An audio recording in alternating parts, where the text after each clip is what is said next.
All right, good evening. Welcome to the 2024 Begeman Lecture. My name is Paul Shand. I am the head of the physics department here at UNI. This lecture series is made possible by the generosity of the Jordan family. Richard Jordan and Frances Jordan are the grandchildren of Louis Begeman, the first head of the physics department when UNI was Iowa State Normal School. Begeman, under the supervision of Nobel Prize winner Robert Millikan, carried out the first accurate measurement of the charge of the electron using water droplets. Richard is unable to make it to the lecture this year. Still, let us applaud Richard for the immense positive influence he's had on the physics department.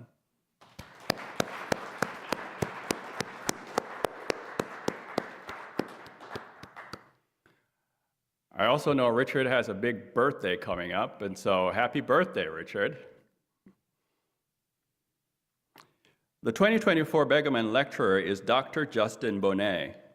Dr. Bonnet received a BS in physics from UNI in 2008.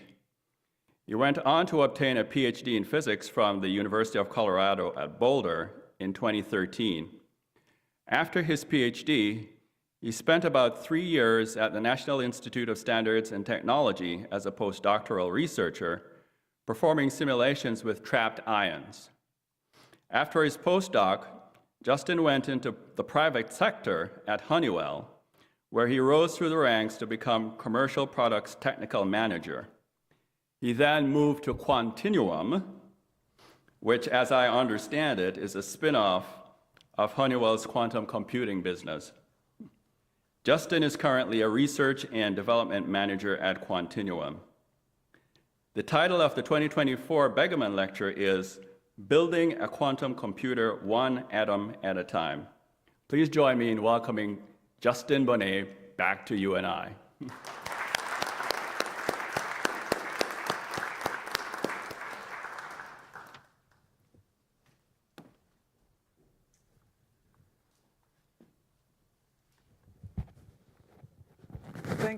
Thanks so much for having me here today and for that great introduction. I had a great day meeting with faculty and students, and I'm just really so excited to be here, so it means a lot to me. Before I really get started in earnest, I want to ask you to do like a little thought experiment.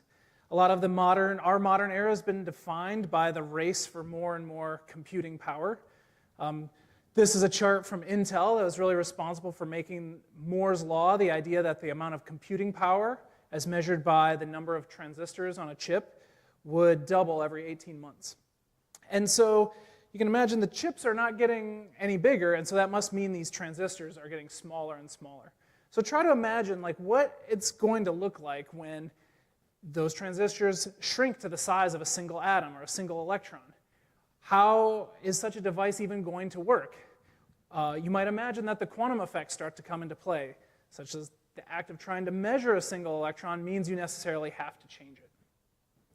So, does that mean an end to computing power growth as we know it? I think, maybe. I saw some research today that suggests there's ways around this, but I think it's also an opportunity, particularly for scientists and physicists, because now we actually could have some control over these quantum objects and have some new rules to add to kind of the computing repertoire. And what can we do with it? So as you might expect from the title of the talk, can we actually build a device like this? And the answer is yes. We're doing this, and it's been a really exciting time for quantum information processing. And so tonight what I'm going to do is just tell you a little bit about my journey from being an undergraduate at UNI to building the world's best quantum computer. Hopefully I'll give you a little bit of a flavor of an insight of the physics that goes into building one of these devices, get a sense for what it looks like to do research at an academic lab, a national research institute, a large corporation and a startup, and hopefully kind of get you excited about some of the things that are on the horizons with these devices. So to try to get started on a somewhat esoteric topic of quantum computing, I wanted to start with just talking about like what really is a computer And so at a basic level, I'm thinking about it as we have some kind of source of input data. We're going to do some transformations to it and get something useful coming out.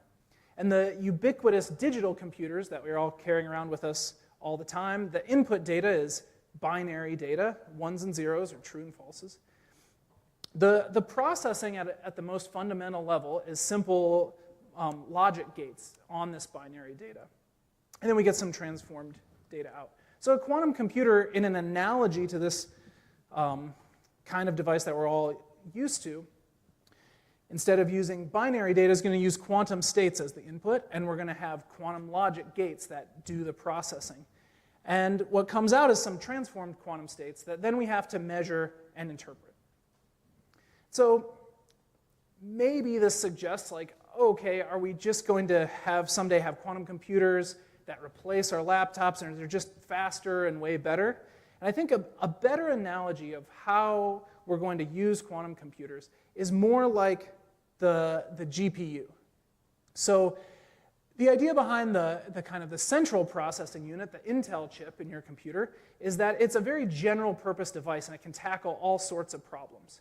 But there's certain problems that the graphics card is just much faster at, rendering objects, but also, there's been a lot of excitement about how to use NVIDIA GPUs for artificial intelligence. And quantum processors are going to work much in the same way.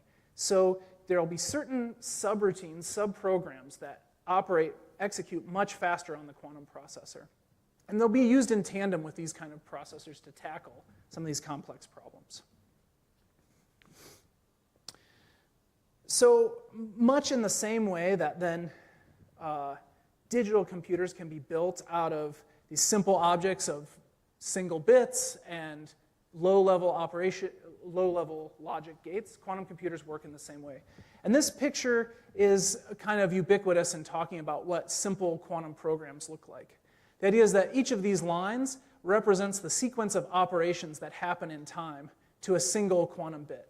So at the start of a program, which is always here on the left side, the quantum bits are initialized. They have some sequence of operations that happen to them that I'll get into, and finally are measured out and then sent back into the traditional classical computer. And so to get started, I just want to talk about a couple of these elements for a little bit in an abstract sense, and then we'll kind of dive into how we actually realize these objects in practice and how they work. So starting with quantum bits, we get to start with something that originally just looks like your usual binary bits, except they're formed out of a quantum 2-level system.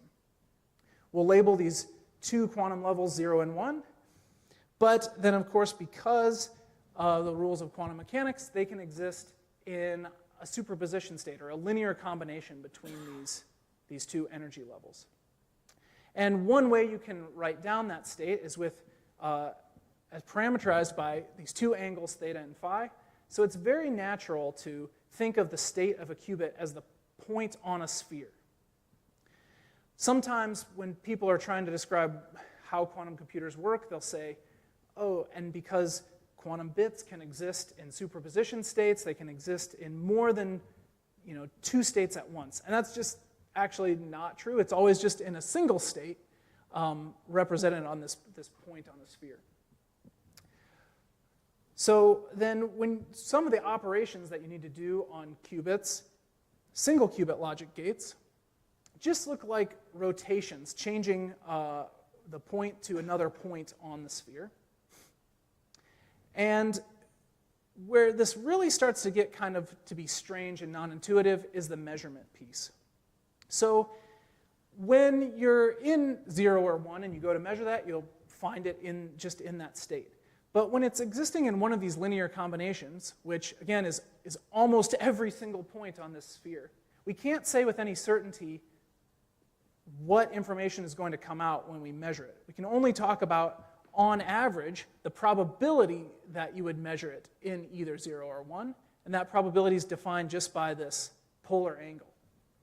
And so that's why I like an analogy for a qubit being this spinning coin, because it has kind of 2 states, and whenever you go to measure it, you find it in only one of those two states. But when it's spinning through the air, you're not going to be able to precisely know what the measurement outcome is going to be. Additionally, after you measure it, it's no longer in that linear superposition state anymore. It's collapsed into one of the two. So it kind of puts one of the main constraints on quantum programs, is that if you do a measurement on a bit in the middle of the program, you actually lose some of the state that it was in. So it's kind of like you have to take this off into a dark room, let the computation finish, and then only come out with the result at the end. So the quantum gates are the fundamental operations, and we can build up a universal set of instructions for a quantum computer out of just a handful of quantum gates. A few of them are the single qubit gates. One of them, sometimes called the X gate or the NOT gate, just looks like a bit flip. It flips 0 to 1 or 1 to 0. If you think about the rotations on a sphere, that's taking you from the North Pole and rotating 180 degrees down to the South Pole. But the same kind of gate for a point sitting right on this y-axis is going to flip it around over to the other side of the y-axis. Additionally, a kind of single qubit logic gate that's not available in digital computers is the Hadamard gate, or the square root of NOT. This one is a 90-degree polar rotation, so it takes you from one of the basis states, 0 or 1, and puts you in this equal superposition. Sometimes I like to call that state an S state, for superposition state. The fundamental 2-qubit gate is what we call a controlled NOT gate, because we designate one of the 2 qubits, the control, and then we perform a NOT or a bit flip on the other one based on the state of the control. So if the 2 qubits are 0, 0, nothing happens. But if the control is a 1, it's going to flip the state of the second qubit to a 1. What becomes really interesting is when the control qubit is in this S superposition state. And what comes out after this operation, the 2 qubits have become a Bell pair, have become quantum correlated, entangled in a way that, that you can't get classically. And that forms like one of the key resources and different operations that you can use in quantum algorithms. And with just these, implementing just these operations, you can perform universal computations, universal quantum computations. So I'm not going to pretend I'm going to be able to deeply explain why quantum computers work or how they work from this, but the story tonight is going to be a little bit of what are some of the tools in atomic physics that I've been able to work with to actually implement all of these pieces and putting them together in a machine and then what we can do with it. And my story starts with physics here at UNI, and I think it starts a little bit with why would we even want to build a device like this, and what are some of the first uses that we would have for it. And for me, that really started at the University of Northern Iowa. When I came here, actually, I didn't have a major that first year, and I was kind of thinking about going into physics, but also English, and I decided I would actually take the full courses for both of those tracks the first year, putting off some of my gen ed courses, and then use that to make a decision. And fortunately, I had good teachers in both subjects, but really it was some of the opportunity to get to do physics research as an undergraduate that made me feel confident, like, oh, I get to go into a lab and kind of learn to use these devices. Yeah, that's really the path that I want to go down. So I picked this. This is an old picture of the CEEE building, because the years I was here, I spent a lot of time with the physics building being remodeled. And so I had courses and did research with this physical property measurement device over in the CEEE building. And the research that we were doing was looking at complex magnetic materials. Basically, we had partners at the University of Nebraska who were making samples. There were alloys of gadolinium and iron. We would put these samples into that measurement device and study their magnetic properties as a function of temperature. And what we were trying to understand was how the magnetic interactions, this is not a sample of gadolinium iron, it's just kind of a convenient picture showing a collection of spins in a crystal structure. We were trying to understand how the magnetic interactions could change and shape the behaviors depending on the material properties. And as it was pretty painstaking work to make these samples, cool them down, package them up, and extract this data. It's like sometimes you'd think, wouldn't it be nice if I could just, in a computer program, put all of these atoms down and just calculate how it would come out and try substituting in new atoms. And this desire to theoretically model physics systems was really one of the reasons that gave rise to building quantum computers, because researchers recognized that nature itself is not classical, and it would sure be easier to do these kinds of simulations if you had a computer that operated in quantum physics at a native level. And this complexity of many fundamental particles interacting, giving rise to unpredictable and surprising effects, is really one of the frontiers of physics that the condensed matter group is studying. And when we look across the whole field, I think there's the short distance frontier, high energy particle physics, the long distance frontier of kind of cosmology, and then this complexity frontier. And additionally, I think improving our control over these complex systems is also leading to tools that we can use to investigate other frontiers of physics as well. And so in the 80s, Richard Feynman's often kind of credited with launching this idea and saying, if we had a quantum computer, we'd better be able to simulate nature.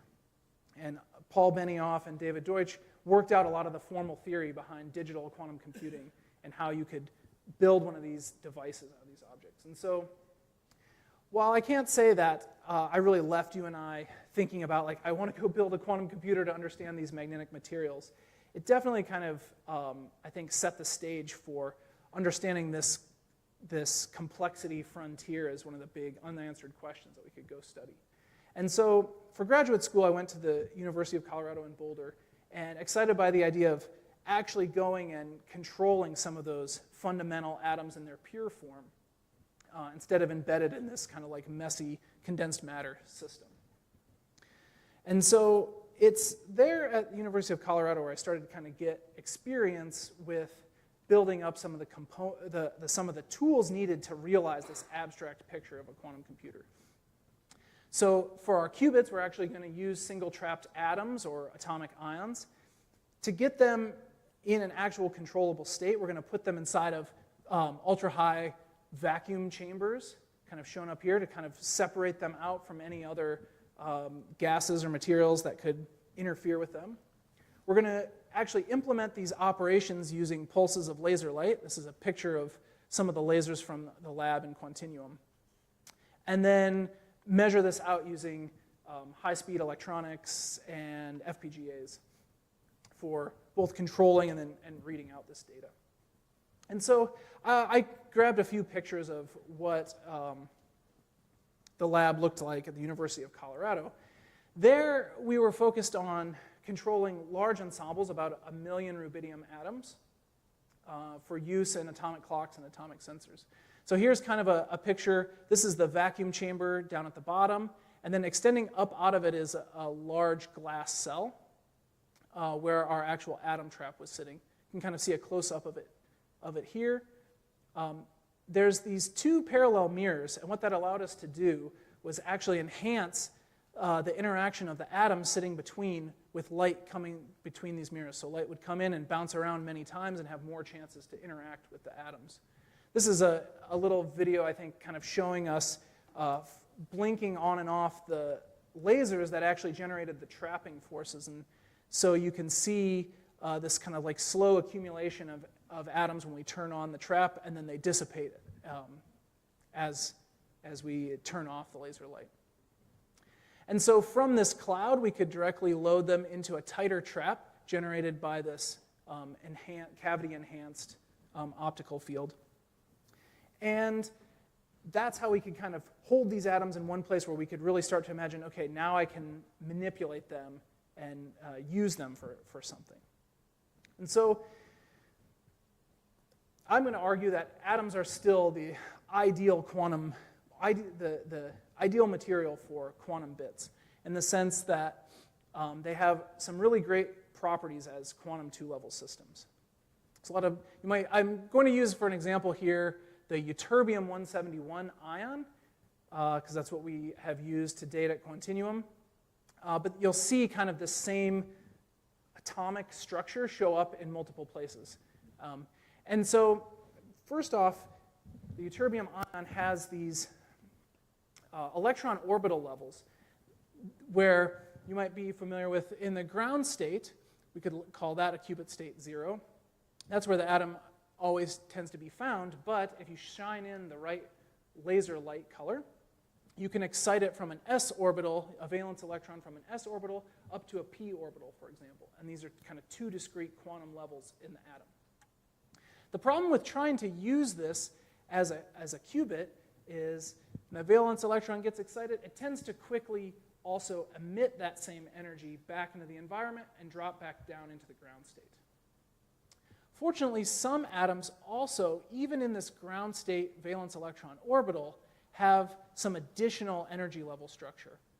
And here, the energy level difference is much smaller.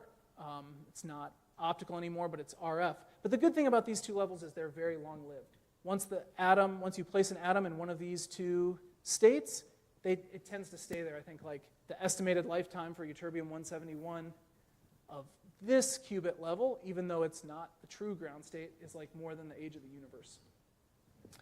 So we have now two ingredients. We have this very long-lived qubit state in the ground state, and this way to access the electron population through these strong optical transitions that we can control with laser beams.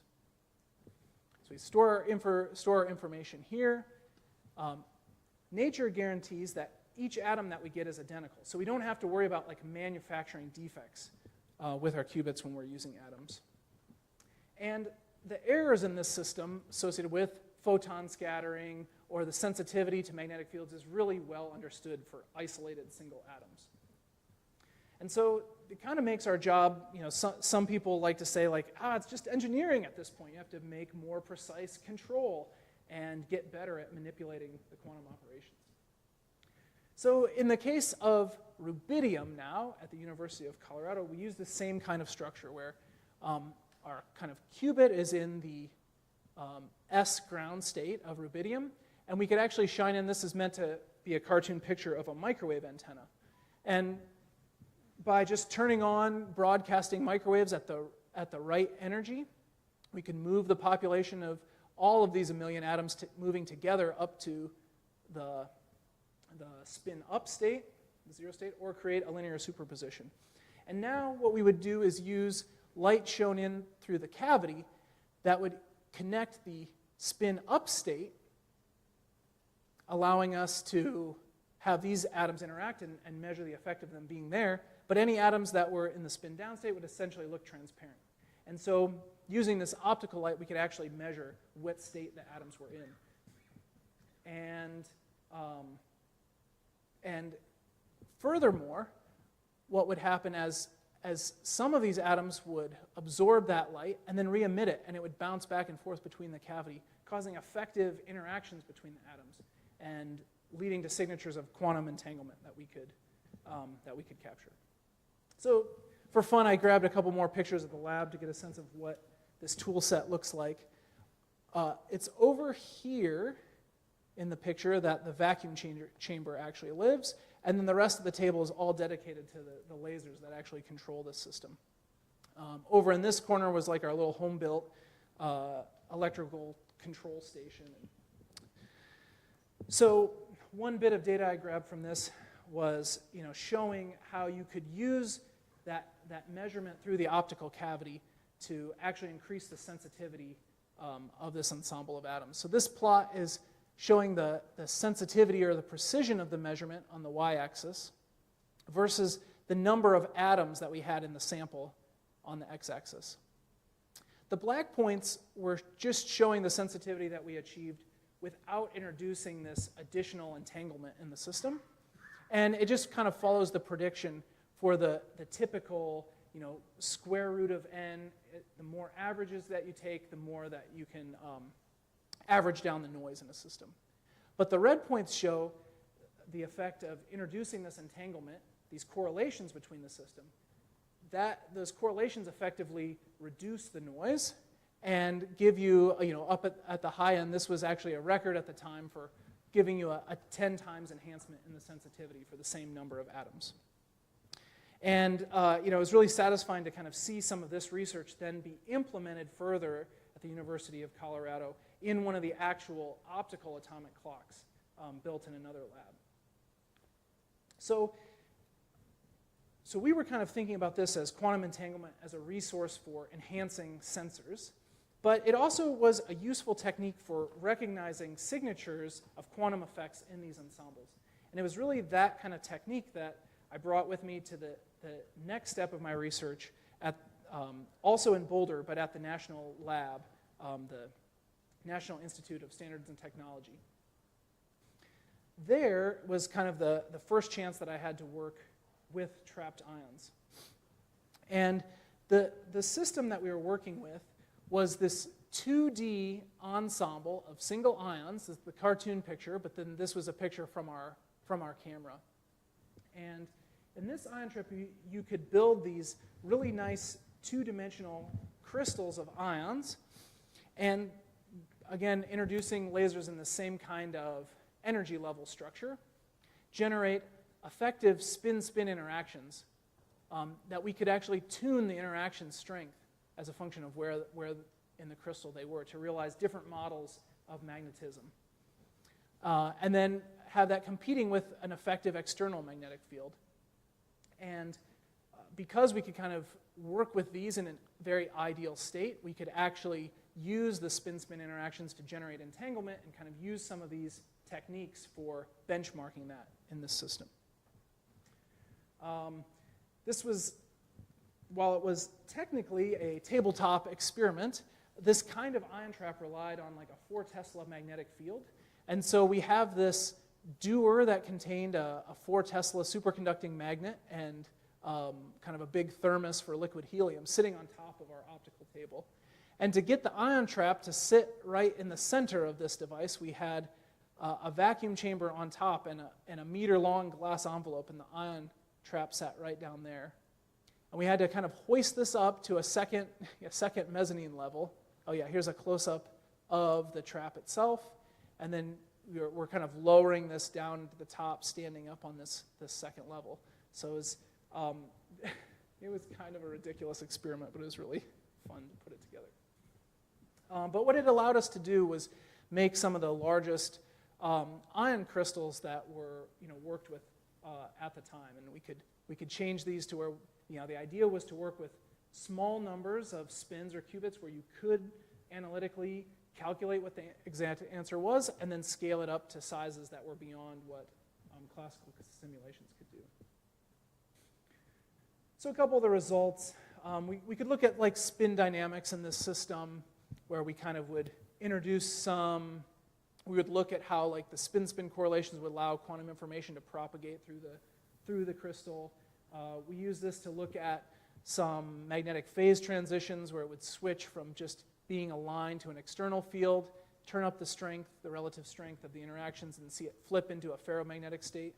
This is kind of showing the probability of different magnetizations where at the extreme edges correspond to this perfect ferromagnetic state where all the spins are aligned in one direction versus the other direction. You can see it when you start out aligned to some external field. It should be perfectly likely that you end up either all in this direction or in this direction. We're kind of seeing the initial signatures of that in this data. And so while this was a fun experiment to kind of learn some of the techniques for trapped ions, it was a long ways away from being a perfectly universal quantum computer, quantum simulator of physics. In particular, we pretty limited to only being able to really implement this model in this case. But the team at NIST was quite large and actually had been pioneering using trapped ions for atomic clocks and quantum information for a lot of years. And back in 1996, they actually proposed an architecture for a true large-scale quantum computer with ions, where you would build a device that has a lot of these little electrode patches that can hold single ions in different regions of the device, and you have different operations in the different zones. And then by changing the voltages on these little electrode patches, you could actually move the qubit from the storage zone to a gate zone and then off somewhere else to do the measurement. And by that way, you could actually maintain really high fidelity by still working with very small numbers of ions for your operations, but still have a lot sitting in memory. And then actually continue to scale up, like once you have a working pattern of these zones, you could use microfabrication techniques to kind of stamp out many copies on a large-scale device. And so NIST had been working on various aspects of this plan, and groups around the world had. And in early 2017, I had the opportunity to join a team that was a part of Honeywell at the time that was looking to kind of do the same thing. So this architecture became known as the Quantum Charge Coupled Device, or QCCD. And so kind of the next stage of the talk, I'll kind of try to dive into some more detail about how these components came together at Honeywell and how Honeywell sort of is what is now called Quantinuum. Here's a picture from folks putting together one of the Quantinuum vacuum chambers. Just a pretty picture. So the Ion Trappers Toolkit. This is my colleague Juan. I like to think of ourselves sometimes as blue-collar quantum mechanics. You have to use a crowbar every now and then. But most of the time, it's things like, okay, I mentioned the vacuum chambers, showed some pictures of those. I mentioned these laser systems. That's a really big component of what we do. The electronics to control it are part of it. I'm actually really proud of this system. So you can kind of see this has the Honeywell logo on it, but also this Honeywell Quantum Solutions. So this was actually a from-scratch control system that we developed as part of Honeywell that it's really modular and flexible. It can kind of scale from just a few signals to hundreds and hundreds of signals, and it's in use across all of our systems today. But something I haven't talked very much yet about is the actual ion traps themselves, and this became kind of the key thing I think that we were able to add as part of Quantinuum. So how do you trap single ions?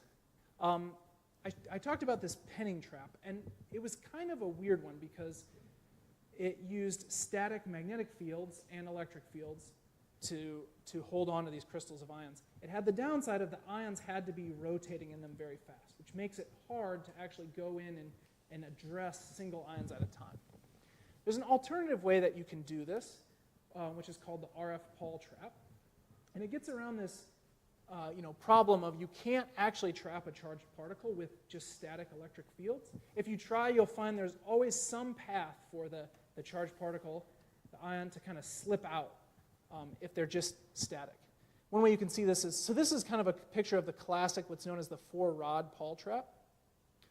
There's meant to be like a string of ions kind of trapped right at the center here. And if we look at this from an end-on view, you can imagine that for an ion sitting here in the center, for certain voltages, the ion is kind of attracted in one direction, but it's going to slip out in the other direction. But now if you, instead of having static voltages, you vary these RF voltages in time. At one point, it's attracted to one of the electrodes, and then the voltage changes and it gets repelled. And if you do this at the right frequency, you can actually stably hold them kind of at the center of this. The potential landscape looks kind of like a potato chip, like a Pringles chip that's rotating around really quickly. In and out of the plane, you can just have static voltages holding it in between there. But of course, this doesn't really work for trying to make this scaled up, microfabricated, compatible device, but fortunately, you can take these same signals and put them on a 2D grid, a surface here, and trap the ion hovering it above. Our devices use something about like 60 microns above the surface.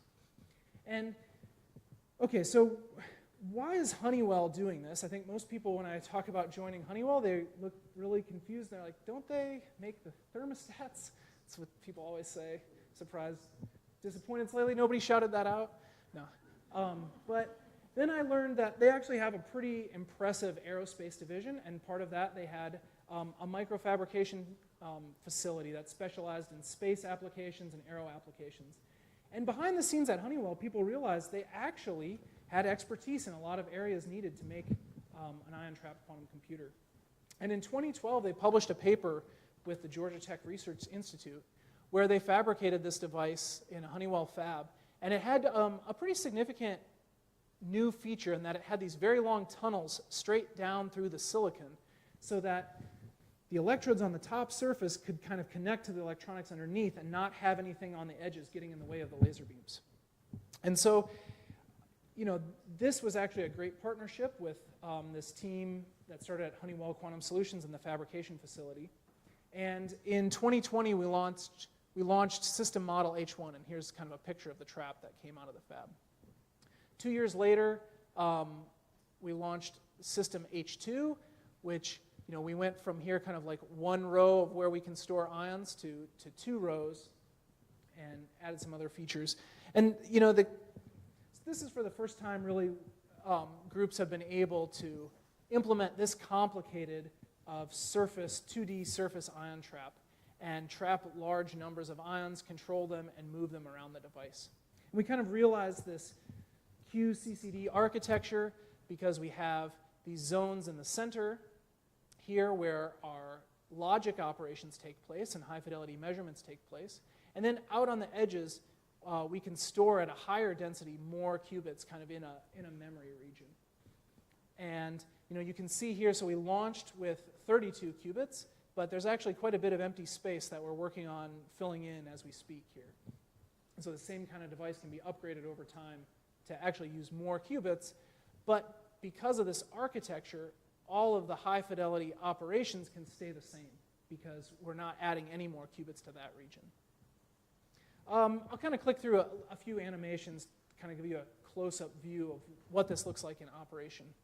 So here we're kind of looking down on the surface of this trap, and we see the little patches of voltages that form the trap. What this was showing was there's actually a tiny hole in the surface where neutral ytterbium atoms can fly up through the surface, and then a laser beam skims along and ionizes it, meaning it can be trapped by the voltages.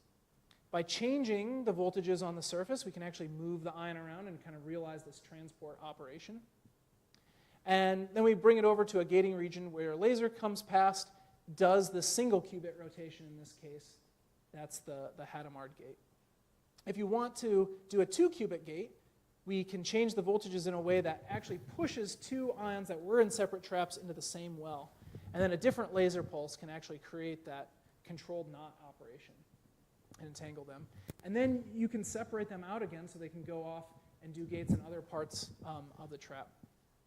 This kind of gives you a side-by-side with the quantum circuit picture. So we have our 3 qubits initialized here, red, blue, and green. And here's their picture actually in the different zones in the trap. And so that's just our initialization pulse. The single qubit, fortunately, our 2 qubits that need single qubit gates in sequence are already sitting there. But now we need to bring the red and green together to form the 2-qubit gate so we can do this transport operation and do that laser pulse. Now, of course, if we want to gate the red and the blue, this green one's in the way, but you can also perform a 2-ion swap operation that flips the order and then combines the other 2 in the other gate zone where we carry out that laser operation. And then finally, this measurement step, you know, it's one of the most dangerous steps in a quantum computer, as we were talking about, because if you make a mistake and say some of this laser light hits one of these 2, it's also going to collapse the quantum information there and you'll lose it.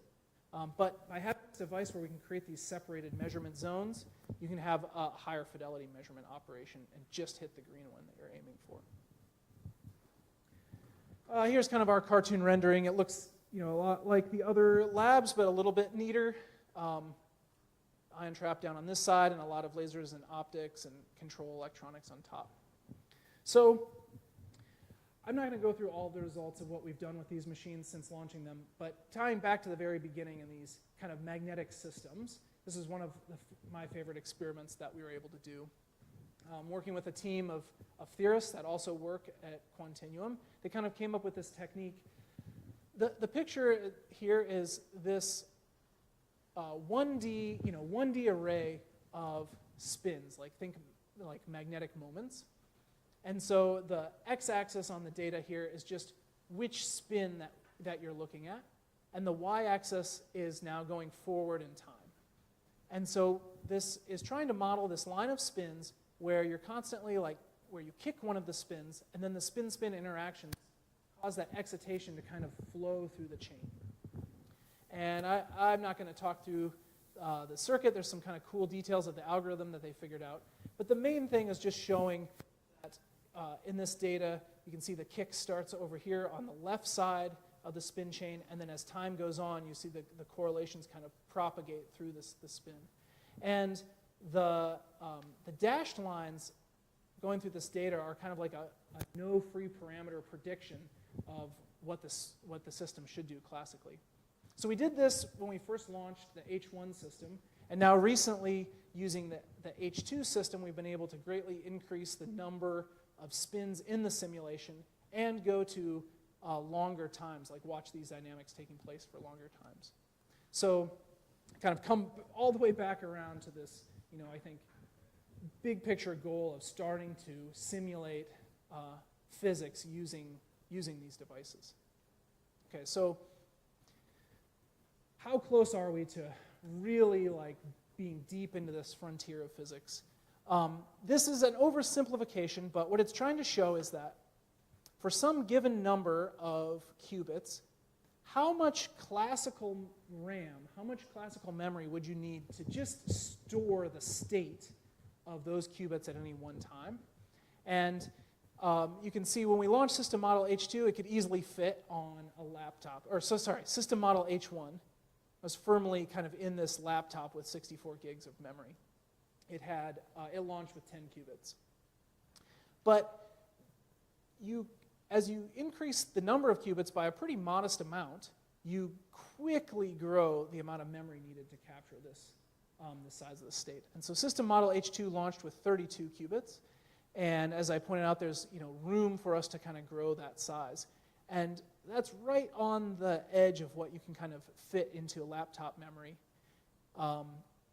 As we kind of perform upgrades on the system, we expect to firmly be surpassing just kind of the raw 10 petabytes of information. Now, again, this simplifies things because there are lots of techniques beyond the pure brute force store the entire state of the quantum computer that we can use, but I put this up to just give you an idea that I'm really excited because we are right on the edge of this kind of frontier of physics and using these devices in kind of a new way.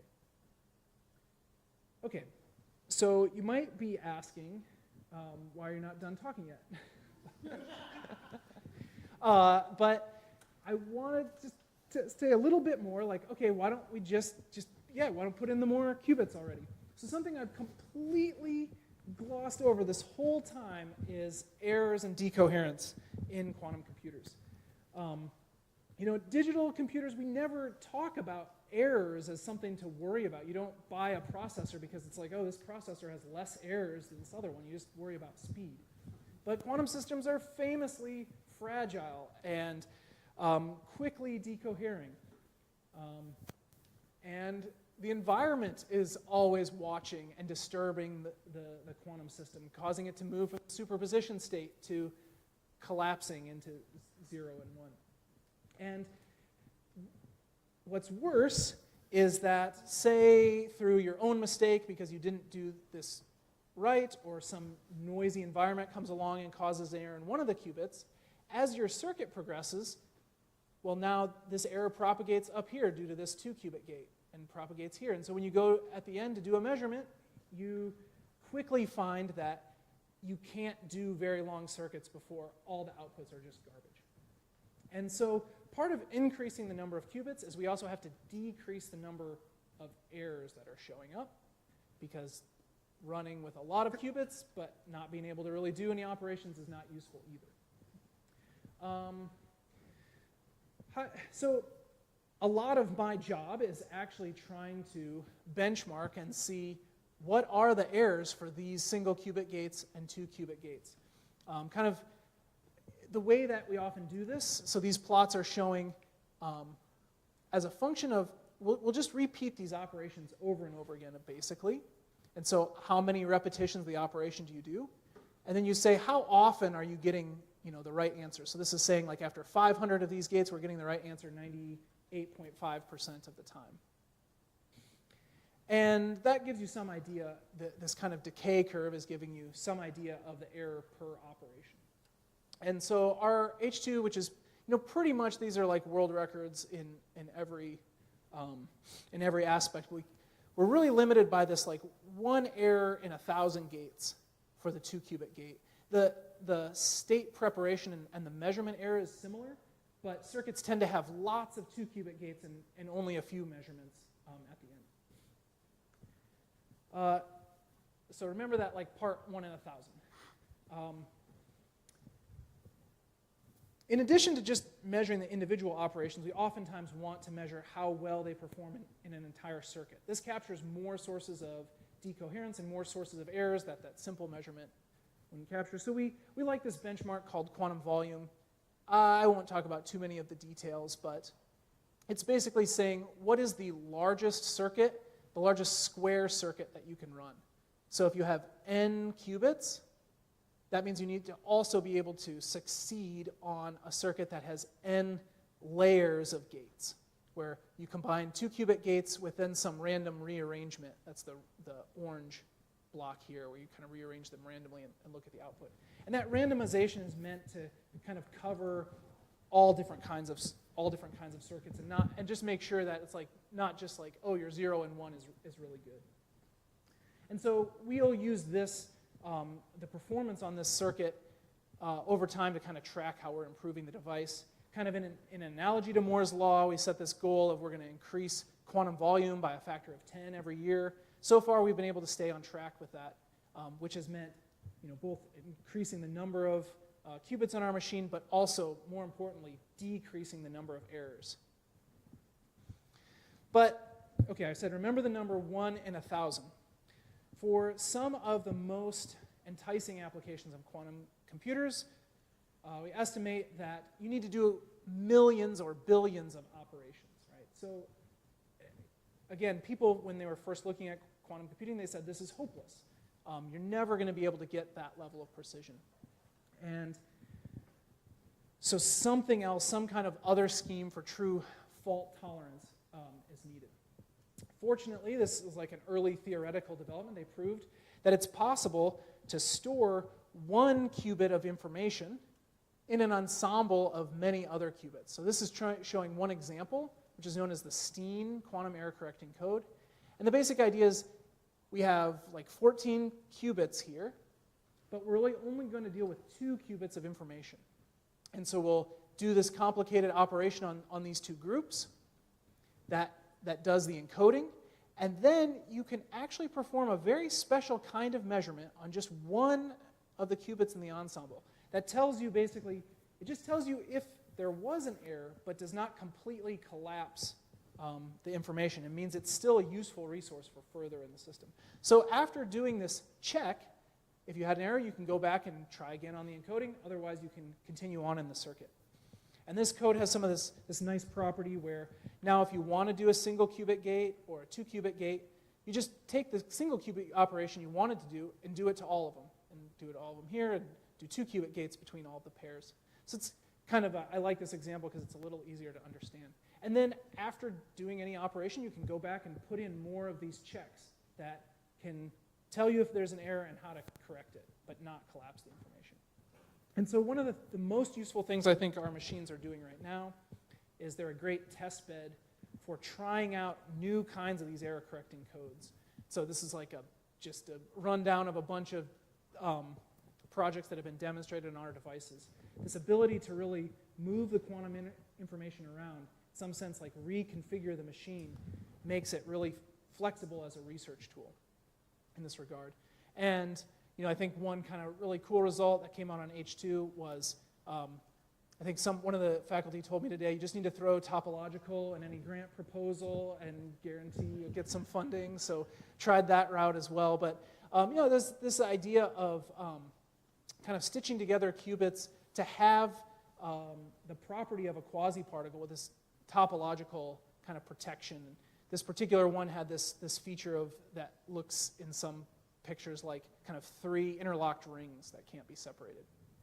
And so it's kind of a recent result came out. So, when you talk about like what useful things are these doing, I think, and that's one of the things I'm also most excited about. It's a research tool to help us build the next generation of these devices that's truly going to reach to the billions of operations necessary for useful applications. So what's the company's hardware roadmap look like? I talked about the H1 and the H2 machines. They're launched now. I'm currently a part of the team working on generation 3.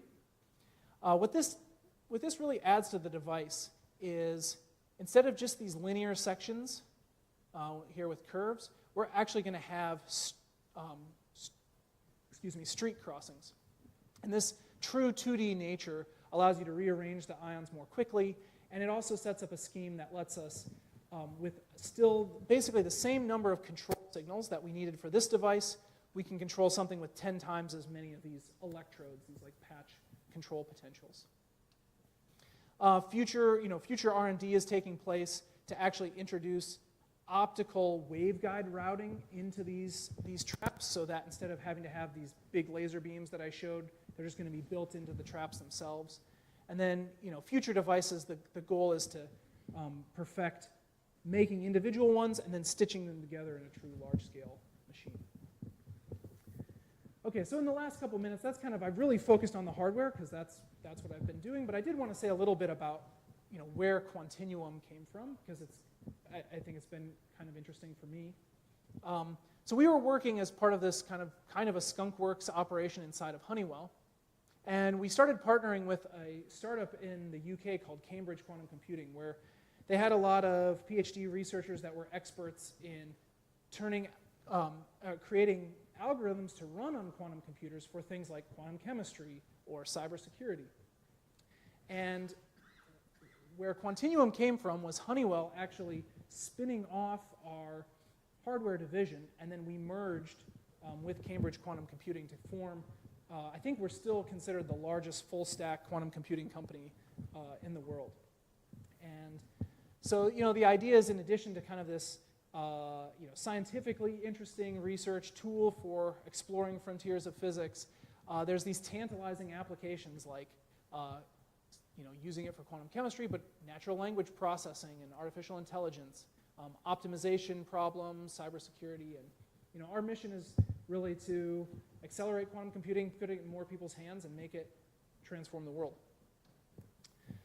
So to that end, we do have access to our hardware for researchers. We have a partnership with Oak Ridge National Laboratory. You can go here and get a link to a page where you can propose your own project and get time on our machine. You can also go through Microsoft Azure and get a few credits to try out the hardware. I think that's like a smaller allocation, but we're trying to get these access to these devices in more people's hands. And both system model H1 and H2 are online kind of every night now, and researchers and companies are using them. I thought it might be interesting to some people kind of talk about my background in atomic physics, but I work every day with optical engineers, mechanical and electrical engineers, a lot of software folks. We're bringing in more people with kind of like system engineering expertise as we look to start manufacturing more copies of these proof of concept machines. And in addition to the things I've talked about, if you're interested in FPGAs or integrated photonics, microfabrication, there's lots of topics that these devices take to make a reality. And of course, things I think you learn in physics programs as well as others teamwork and solution-oriented thinking, troubleshooting and problem solving, and just kind of being hard-headed and not asking like, okay, it's not working. Why is it not working? That's oftentimes where the most valuable intellectual property is like, why is it not working? So with that, I'll wrap up for the night. Thank the incredible team at Quantinuum, engineering, science, theory, business, all coming together. Thanks again for inviting me. Happy to talk anytime, reach out, stay around and talk some more. So thanks, everybody.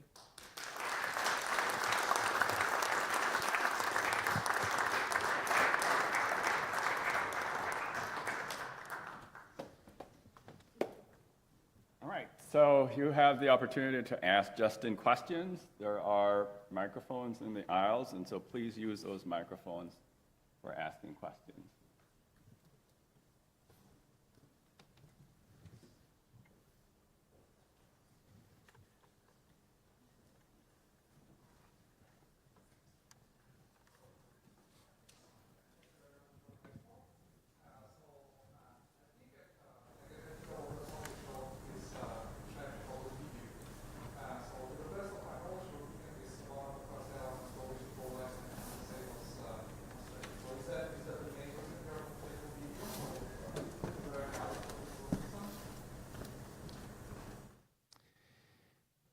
So I don't know if the question could be heard by the audience. So the question was, why were you working with the rubidium atom during your PhD research? And as you pointed out in the question, it was one of the first atoms that was used to create a Bose-Einstein condensate. And so I think the answer is actually yes, that is why we're using it. And it's because it's one of the most well-characterized atoms for kind of this cold atom work. And it's about one of the cheapest ones to buy the laser systems for. And yet it still had these kind of properties like I talked about in the atomic structure, where you had the qubit states and you also have these optical transitions to control them. So it had all the ingredients we needed to look at the physics, but kind of in the cheapest possible package. Which is usually how it goes in academic research, hopefully. This one's on. So I was really excited to see the different layers of abstraction, especially with like the error correction codes, kind of reminded me of Hamming codes in the early days of computing. So as we build up more abstract layers on top of, the quantum CPU, how does that interact with, language design of like, I know that there's quantum assembly language. I guess, has there been any testing on the H2 or the H1 for some of those quantum assembly languages and higher levels of abstraction on top of that? I like that question, and there's a lot to unpack there, because I think there's some of the what I would say maybe more familiar levels of abstraction people are working on really fervently. So one of the things Microsoft has done is they wrote their Q# language, which is meant to be one step higher from. When I'm testing the machine, I'm often writing in the quantum assembly language where I say I want this bit and I want it to do this, and then do a gate with this other bit. And they're trying to go one level above that and like let you write more in functions and subroutines. Then, where a lot of Cambridge quantum computing's expertise is go one level above that. And they get people that are like, I don't care about any of the programming. I want to just talk about, I want to do the chemistry on this molecule and give me this. And so they have software packages that are trying to make that easier. So that's kind of another step up. So all of that is happening. And the question, though, about the layer of error correction, that's where I think it's a lot messier and a lot less clear how it's going to all work.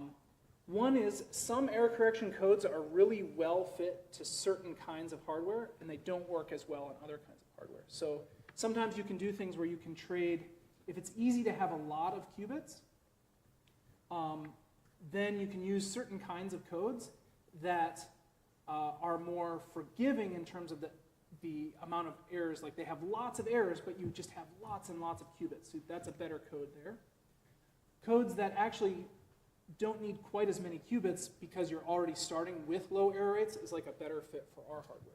So that's one kind of question almost is, and that's, I think, something that's been good about this combination at Quantinuum is we're having more opportunities to co-design that error-correcting code layer with our hardware, bringing together kind of experts in both. Other questions?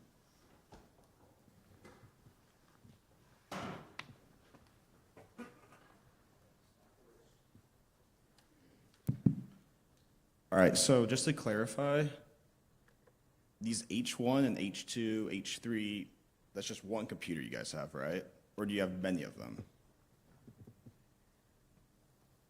So we have two machines that have H1 chips in it. So we actually label them, there's like H1-1 and H1-2. And then we actually have two copies of the H2 machine as well. Only one of them is online at the moment. Okay. But the second copy should come online any day. And that's really about supporting this model of having customers use them because there's some redundancy in that. They can kind of switch back and forth. Cool. And then my other question was, you have a lot of lasers going on, whether they're like ionizing or setting the gates. To what degree are you guys fabricating, like from scratch, your own lasers to just purchasing commercially available lasers, if that makes sense? All of our lasers are commercially Okay. purchased. Where we're doing a little bit more custom work is on the conditioning of the laser signals. So one, we need to like precisely time the synchronization of different laser pulses and the durations of them down to kind of the microsecond time scale. And so we have some kind of custom conditioning optoelectronics. And then that control system I pointed out is kind of part of it to get the laser pulses all synchronized at the same time. And that's a little bit more of our custom. Sure. But the laser sources themselves we're getting pretty much off the shelf.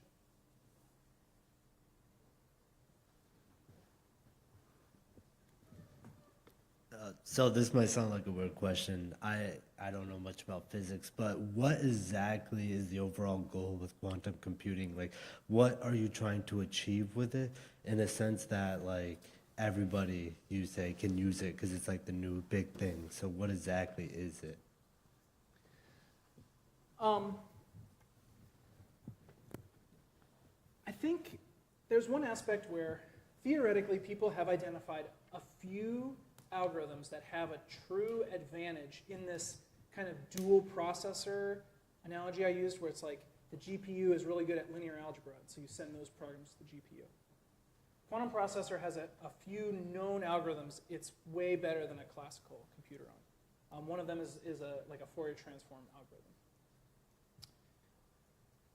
A few others that people suspect have like a hunch that it's going to be good at are things like this quantum chemistry, where now instead of doing drug discovery, like the dream is instead of doing drug discovery by trying out lots of different combinations and seeing what they do, you can do them in simulation and much more quickly get accurate, accurate results and understand reaction rates.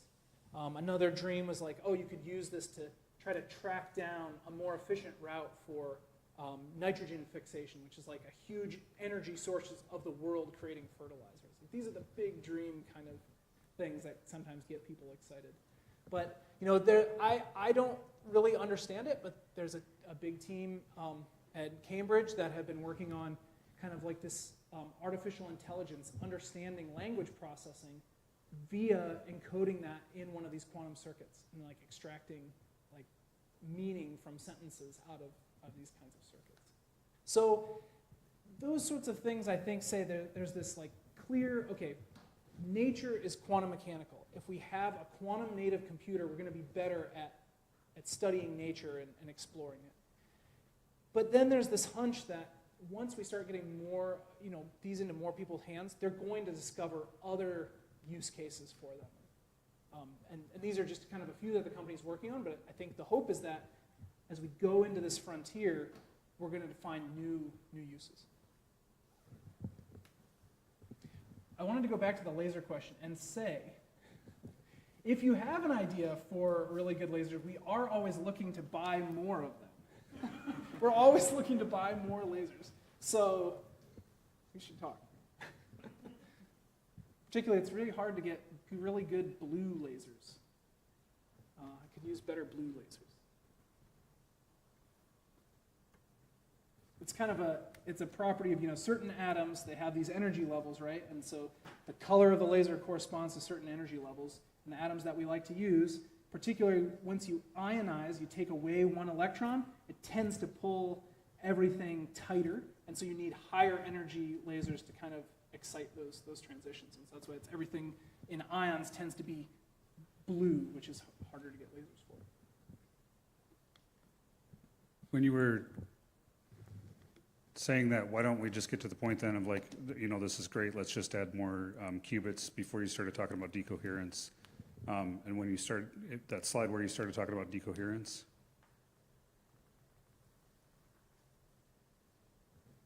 Yeah, so to me this felt like, if you weren't paying attention to this and you did just add more qubits, do you get into a possibility of exponential error increase?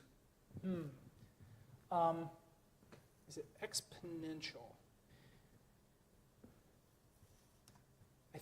I am not Or confident on the maybe, form, but maybe not literally exponential, but Yes. much, yeah, so constantly you kind of think accelerating. about it as it depends a lot on the circuit, right?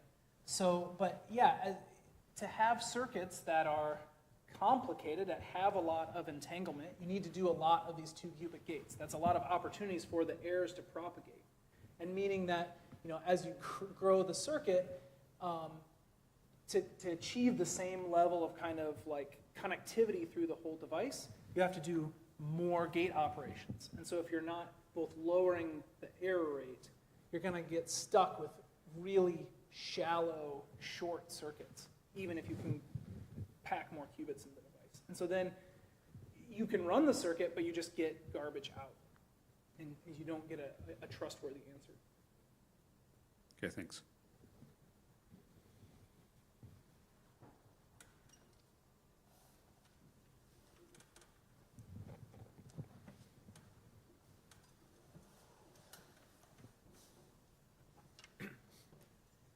So going back to the two processor systems, is the quantum processor supposed to be the end-all fix-all where we eliminate both processors, or is it going to become a third processing unit in systems like that?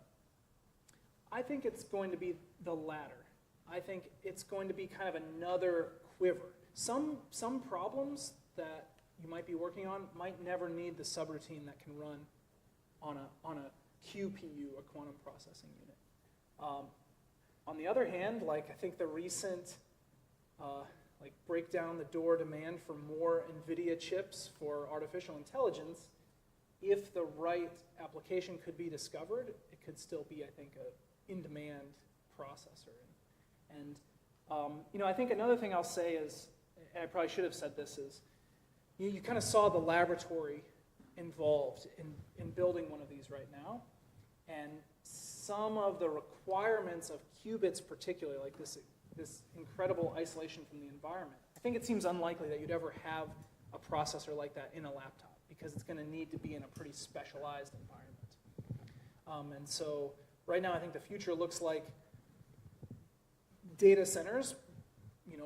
Maybe Amazon has Amazon Web Services Quantum, and they have their server racks and GPU racks and quantum racks.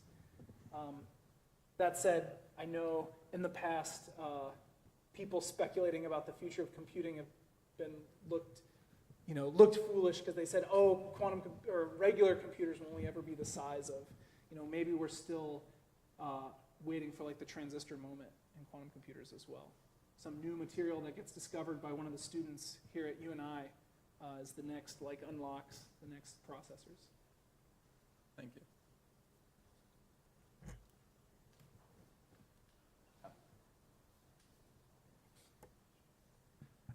You had this nice picture of two-dimensional magnet, basically artificial magnet. I think you called it synthetic magnet. So what is the actual magnetic dipole? So what is this, magnetic ion or? It's not a real magnetic dipole. So the two-level system, I don't know if I can scroll through this any faster. The two-level system, these are still this hyperfine levels in the atom, but it's behaving like a magnetic system in that its dynamics are kind of following the Hamiltonian of a true like magnetic system. And so it's still the ground state hyperfine levels in atoms, but because we can kind of turn on this laser that induces these forces, you can effectively realize something that behaves like a magnet.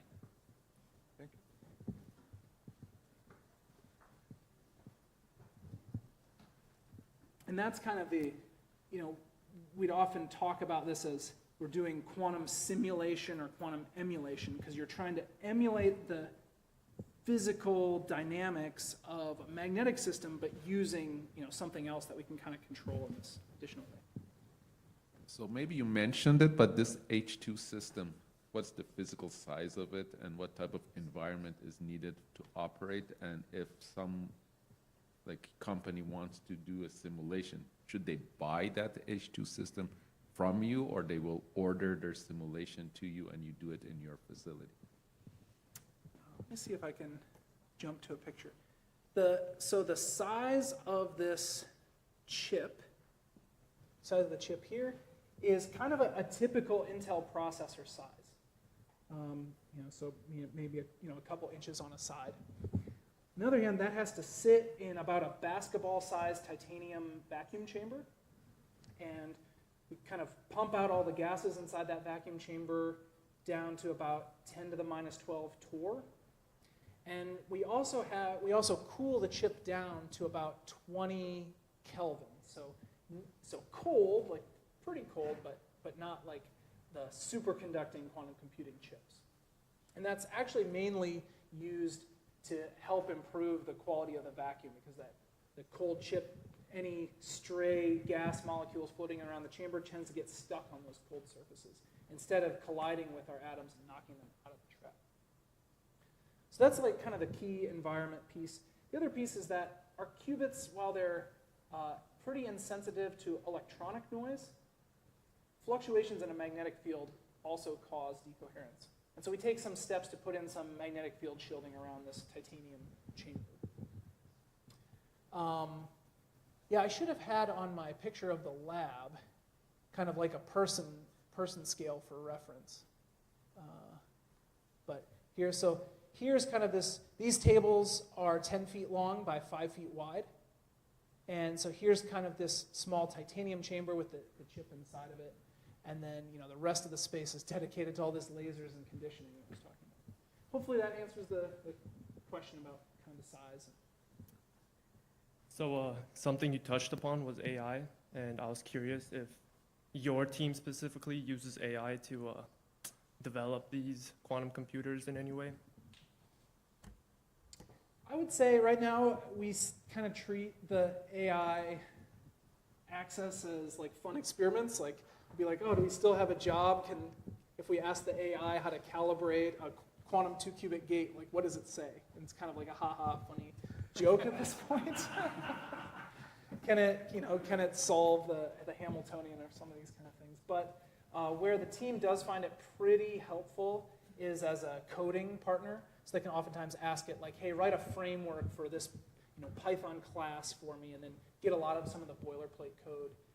That's something that I've had the team say it's actually kind of useful for them, is like helping them code faster. A lot of the day-to-day work really does look like sitting down at the computer, trying to write up some script that pulses the lasers at different times, collects the data, and then plots it. And you use that to kind of like test different ideas. Like, well, what if we did the laser pulses slightly differently? Is that going to give us lower error rates on the gate? Thank you.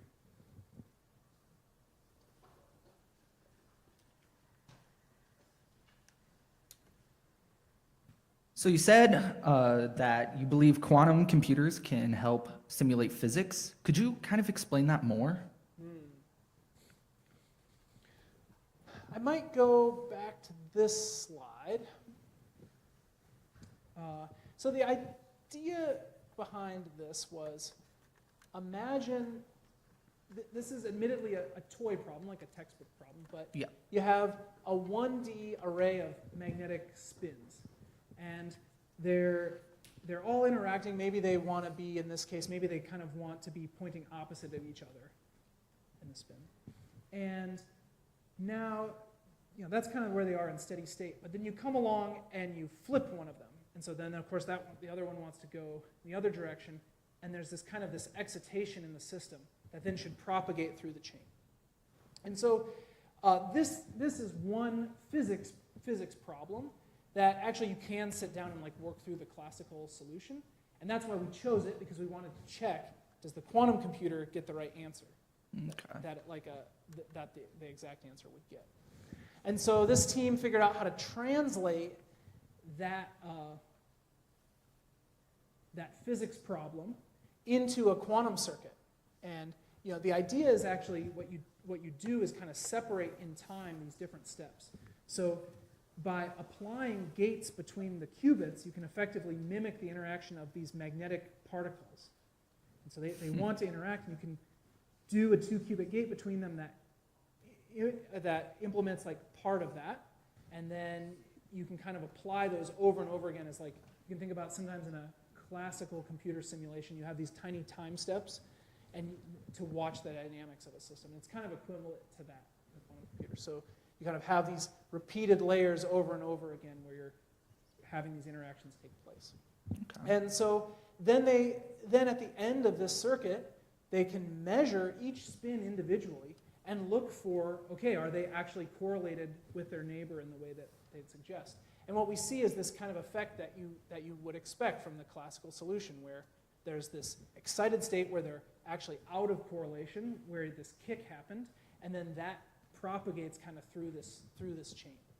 So it's in that sense, I would say, it's helping us solve problems in physics. Okay. And there's some models of magnets where actually we don't know how to do it classically. And so the idea is if you can trust the computer, then you can throw some of those problems at it and explore materials that might be hard to synthesize otherwise. Okay. Thank you. So you were talking about how the qubits are, the analogy that you were using was the sphere. If the circuit could be 3D and have a sphere of qubits instead of a 2D grid of qubits, for example, do you think representing multiple states could be intentional and not be tied to this binary style of thinking? So it only works to think about a single qubit in isolation as a point on the surface of the sphere. And that's because you can write down its state as this linear combination of the 2 qubit states defined by these 2 angles. And so the 2 angles give you where you are on the sphere. Once you start talking about the ensemble, the sphere picture breaks down, and I actually don't have a good mental picture of all these things kind of entangled together. Now, the idea of a 3-dimensional ion trap, where instead of being stuck on the plane like the surfaces of the traps I showed, and having to I showed that picture where you want this qubit to get over here and interact with another one. You had to perform this swap operation.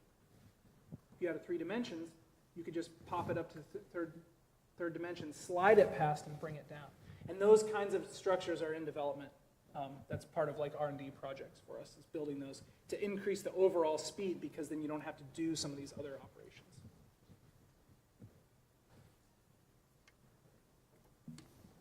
So I know this isn't exactly your area, but I was wondering if you could talk a little more about how cybersecurity is going to have to change as quantum computing becomes more ubiquitous. So I know a little bit about it, and basically there's the idea, one of the subroutines that quantum computers have been mathematically proven to be much faster at than classical computers is factoring prime numbers, which is the basis for encryption that gets frequently used on the internet. So the idea is that if a bad actor got a hold of a powerful enough quantum computer, it could intercept encrypted messages, brute force like what the key is to unlock the encryption, and then like read these messages. So we still have some time before I think there's going to be a computer that's able to execute that. That's in the realm of billions of operations, very deep circuits. And so I think there's still a lot of fundamental research in quantum error correction to kind of reach those type of devices. That said, it does feel like the progress is kind of accelerating in the hardware, and maybe it's less time away than I think. And I do know organizations are seriously recommending and investigating other kinds of encryption protocols that don't rely on that prime factoring subroutine, and advising people that have sensitive data use some of these other protocols because they worry about maybe somebody intercepts your message now, they don't crack it yet, but they store it for later when they do have access to a more powerful machine. And so some of those kind of things are already getting put in place. On the flip side, on the positive side, I'll say one of the interesting things that I did not expect, but that came out of the collaboration with Cambridge, is they had a protocol for using the quantum computer to generate randomness that goes into two-factor authentication keys. So basically giving organizations that are really sensitive and want the best security better randomness, which helps prevent an attacker from guessing a two-factor authentication key based on some kind of history. So that's kind of a positive side where I think we're able to go and help out in that regard. Thank you. So you did a lot of research, it sounds like, in the Boulder area prior to this job, but now you're a manager. So are you essentially, do you run your own lab? Do you have a lot of projects going on right now, or what's your week look like, essentially? Okay. Yeah, I think for our organization, our title of R&D manager looks a lot like what I saw professors doing at the University of Colorado, where maybe they were sort of advising 2 or 3 different research teams that kind of had different projects, maybe different apparatus. And they were kind of coming in to help solve problems, make sure they had the resources that they needed, provide feedback on how things are going. And that's a lot of what my day-to-day looks like. It's still pretty close to the research side of things. Honestly, my boss actually shields me a lot from some of the worst budget and kind of these other sorts of things that you might think of when you see manager. Something I do really like about my position is there's the emphasis on going out and recruiting, making people aware that our team exists and trying to bring people in, and then helping them build up their careers and their skills in this field. It's been a pretty satisfying part of the job. What's the future job market like for people wanting to work in this field?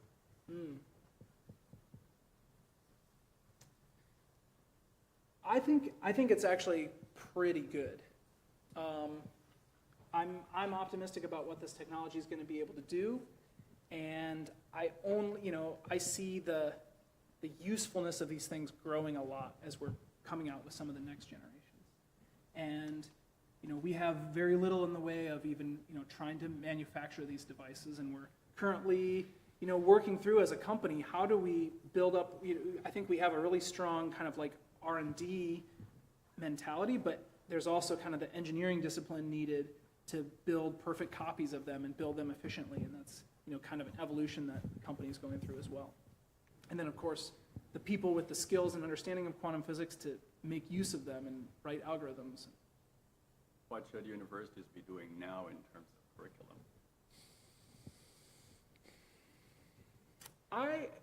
I think that a quantum information kind of curriculum, a class at least to kind of introduce you to the concepts, can fit in undergraduate institutions because some of the math is not that hard.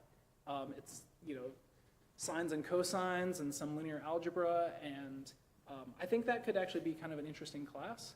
And there are tools where, you can use emulators of small small computers and even kind of do some of these hands-on type experiments, even if you're not accessing the real hardware. I have two questions. One of them is, I know you talked about it solving this problem right here, but you, like there was people that were in charge of like looking at it. Is like, basically in quantum computing, does it train itself to solve problems over time? No, we're not at anywhere like that level yet. It still is a pretty laborious manual process to design these circuits. And I think it's like, you know, this team of researchers was thinking through like, okay, what is the sequence of, you know, individual operations on these individual quantum bits to kind of produce this result. So basically, it's you design it for each problem and don't just design it to solve multiple problems. The hardware design is flexible. And so the redesigning is redesigning the software. It's like writing a new program. And you can send just the new program to the same hardware. Okay. And it has, you know, compilers behind the scenes that are reconfiguring things to give you the answers for your program.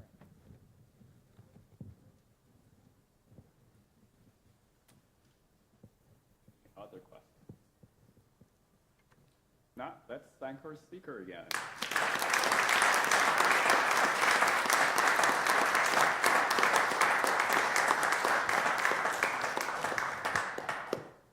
I think Justin will stick around for a little while, and so if you want to come and ask him your question privately, please do so.